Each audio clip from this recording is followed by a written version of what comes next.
Hello, Perth Biker here. I'm just going to do a little basic tutorial on BackCountry Navigator.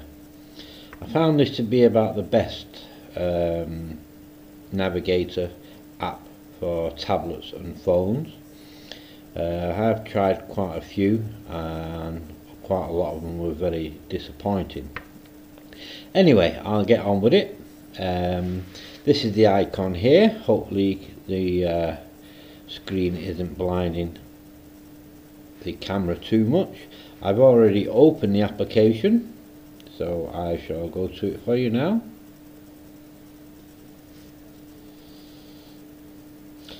Right, as you can see, we are in Perth, Western Australia. I'll just zoom in now to my location. I'll zoom in to let's see, 250 kilometers, 120 kilometers, 64 kilometers above Perth, Western Australia. Right, I shall find my location now with this icon here. It brings up this menu and my location, and there we are. I'll just zoom in. They are 32 kilometers. This will go all the way down to 500 meters. I'll go up here a little bit and show you how much the actual screen zooms in.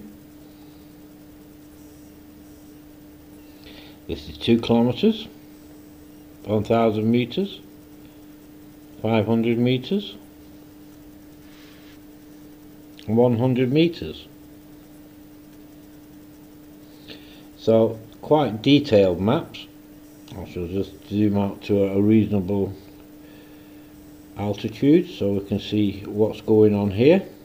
Right, okay, first basic layout of the screen, and hopefully everything's in here at the moment. In the centre of the screen works by just scrolling, and you'll see here hopefully a little red cross in the centre of the screen. That is always there, and it is to gather visual information about a particular location that you'd like to go to. Say like let's go to this little field here, or this mountain range just in the countryside here. And I say, well, that looks like a nice little peak, I think I'll have a trip there.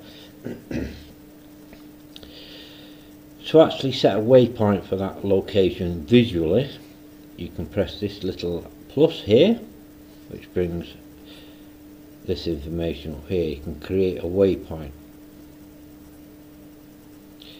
Right, the information about that actual location comes up here.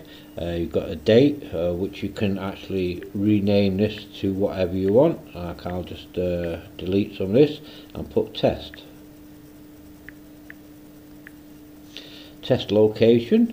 You can also designate a specific icon for that waypoint. Now let's see, let's find a nice little one here. I'll put a little bed and breakfast thing here.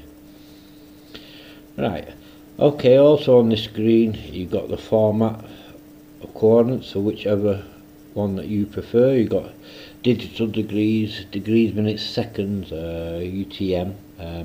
I'm a digital degree man, so I'll leave that one on there.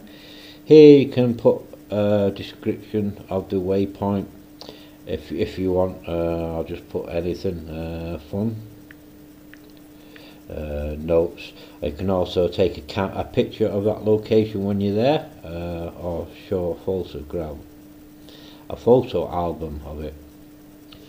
The top of the screen here you've got many different options. This is save location for a later date. You've got trash to delete the location, or this one here is the handy one, which is go to location.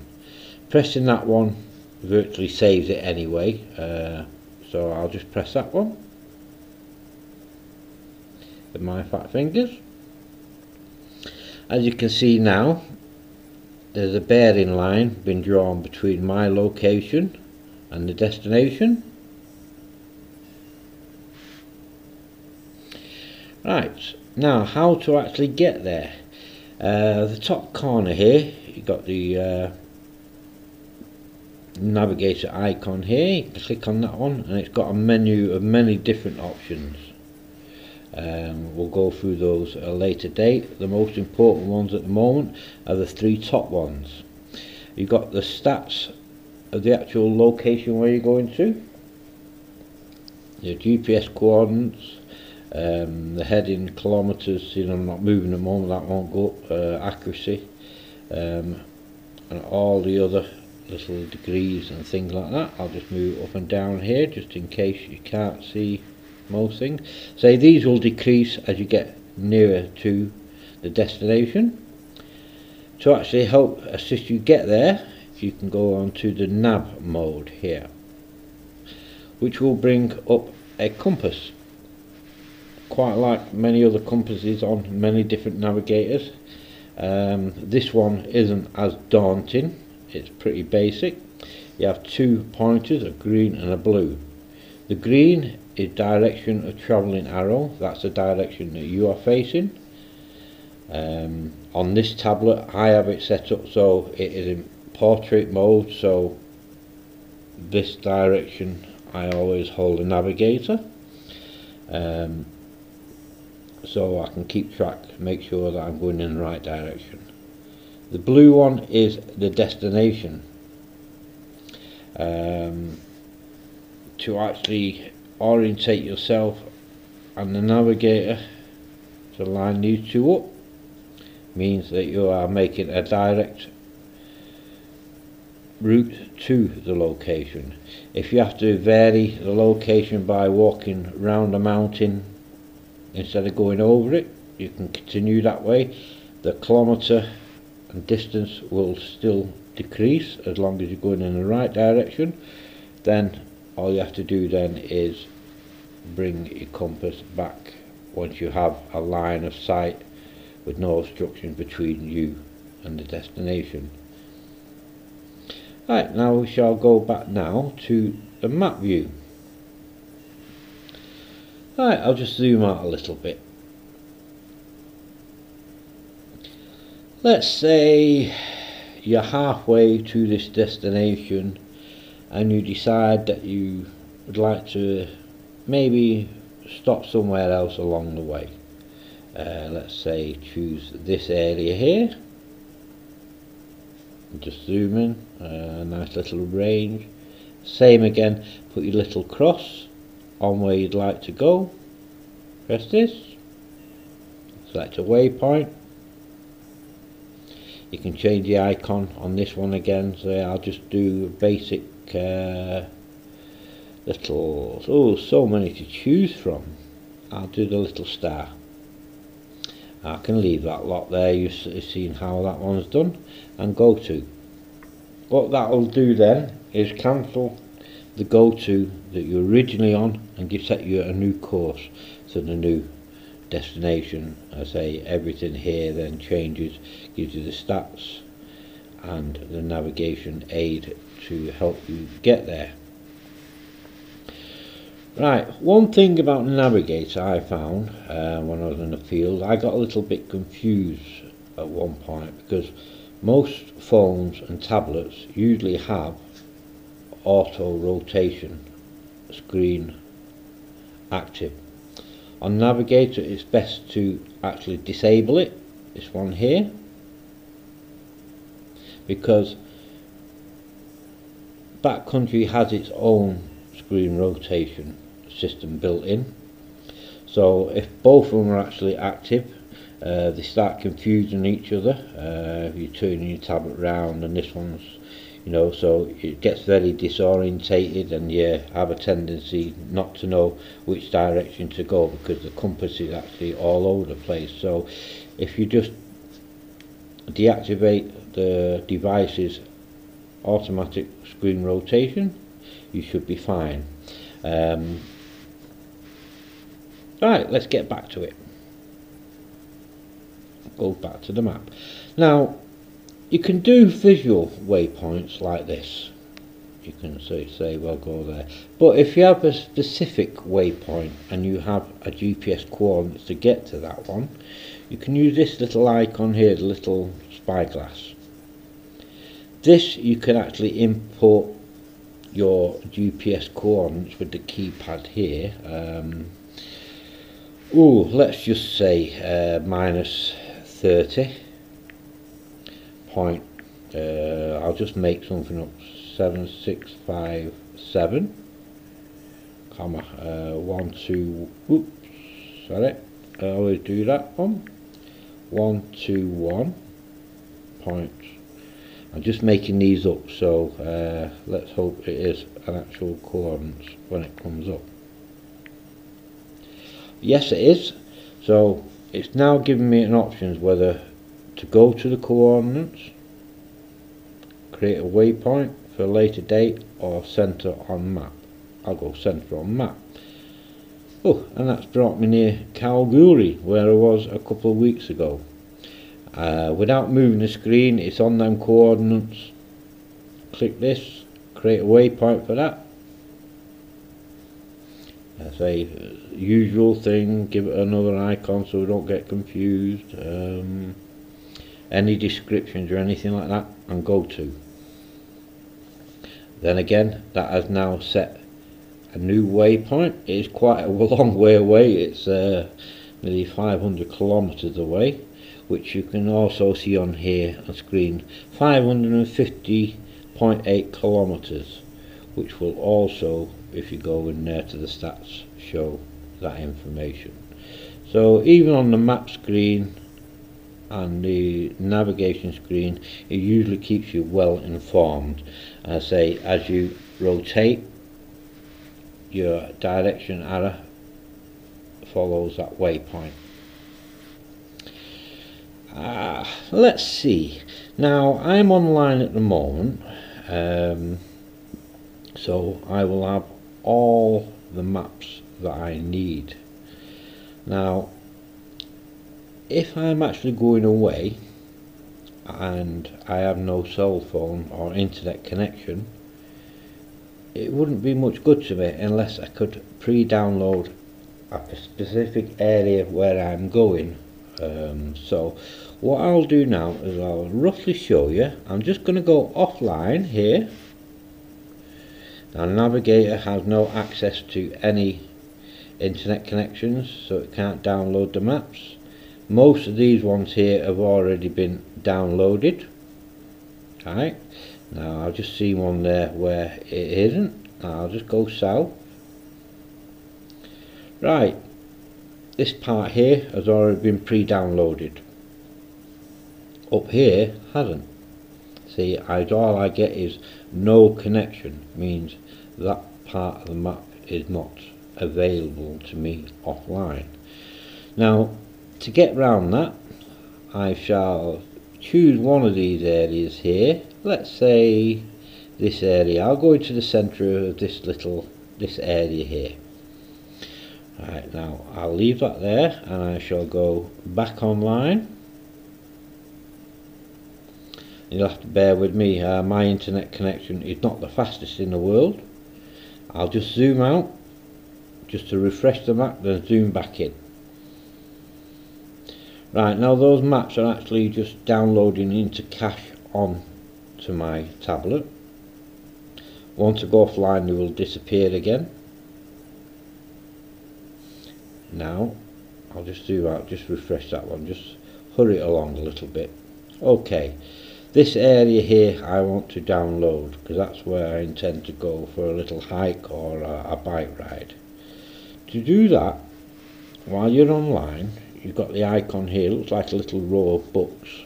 Click that one and it gives you a set of options. Now first thing you have to do is tell it what kind of map that you require. So I'll click map source. You say you've got all the world here, Eastern Europe, Canada, USA. Australia isn't listed, but it comes under worldwide here. Right, I've got virtually the option of 4. Worldwide OpenStreetMaps from MapQuest, Worldwide Topo OpenCycle, or NASA Landsat Low Resolution Satellite View. Now, depending how much room you've got on your SD card, because this will allow you to store your maps and download onto an external SD card to save using your system memory. So it frees up, so if you've only got 8 meg system memory, it's a lot easier just to download them and put them on an interchangeable SD card. I will go for this Topo map because it's more detailed on countryside and hills and valleys and stuff like that, and go OK. So you can download all of them if you require. Right, now we're on this screen here again. Now let's just go back to this icon. Now we've already done more map sources. Now we're going to select the actual area that I wish. Right, now anywhere I touch on this screen now, it will highlight the, I forgot what they call them now, the little sections of map. Now I'll just scroll along here. Now see this here, I can make it as big or as small as I can do a little area if I want. If that's the only area, it'd be probably 10 kilometers square, this area, and let go. Now if I decide I want to do a bit more down here, I can just go here and highlight this and bring it up. Now you can overlap them, no problem. If you leave a little space like that, means the space in between will not be downloaded, so when you're offline that will not show up on the map, so just overlap them like that. You can do another little bit here, you don't have to join it up. Now to scroll, if I want somewhere over just off screen, I can go to scroll mode and move over here and get this little town here, go back to select and download that area, and I'll just join up there because I'll be walking this way. So right, now the only option to do now is download. Right, this will download all them tiles, that's what they call tiles, to your SD card for use offline, and by clicking that it will begin the download. Now that'll take, maybe on my internet connection, maybe 30-40 minutes, so I'll give that a pass at the moment. All I have to do is click and it'll download it, and so I'll pass on that one because I don't actually need that area, and I'll just go done. Right, now I'm lost. Where am I? All I have to do is go here, my location, and it'll bring me back to where I am. Now the next thing on this my location icon, it gives you many other different options. I can, if I don't want to continue this track here to this location 500 kilometers away, all I have to go is stop, go to, it'll confirm, yeah. But the icon is still up there and the waypoint is still up there. Now the next thing on here, record a track. Record a track brings up, and every 20 meters I've told it of travel, it will log my progression along that waypoint. I can just rename it test 2 and start recording. So every 20 meters now it will leave a line for me if I need to, say like I've dropped something or I need to go back exactly where I came. I can follow that track all the way back to find my vehicle, or find my motorbike if I parked it and decided to go for a walk. So I can't actually, it's virtually impossible to get lost. To stop that track at any time, you just bring this icon back up and stop track record. You can start it again later on if you wish. It's totally up to you. Satellite view is quite a big seller on these navigator programs. To me, not much use. The satellites are there, whether they're in view or not, there's nothing I can do about it. I'm not going to wait for this little one to come up here. I'll just leave it to the thing doing it all for me. There's quite a lot of options in this. It is a little bit daunting at first, but you say you just give it a few trial runs and you've got your display modes here. You can you can map scale, waypoint scales, how thick your actual tracking line is, things like that. Compass and bearing. You can put the map rotation on here. I turned it off before so the actual navigator screen isn't jumping all over too much. Tracking options, say intervals here. Every 30 seconds you can change it to distance. There's something here every 40 seconds or every so many meters. Or some tracking colours, you can do whatever track colour suits you for the track line. GPS accuracy. Yeah, but those are personalising settings. Everyone has their own thing to do. I'll just go back. Say all these waypoints here are there until you decide that you wish to delete them. You've come back off the journey, you had a good time, you don't want these clustering on the screen. All you have to do is choose the waypoint that you want, bring it near the cross, anywhere near that cross, select this. It will detect that there is a waypoint near it, choose it, and you then get the option to delete. So it frees up memory on your card, and it also stops your navigator from being cluttered up with unused and unwanted. So I've got a nice clean actual map.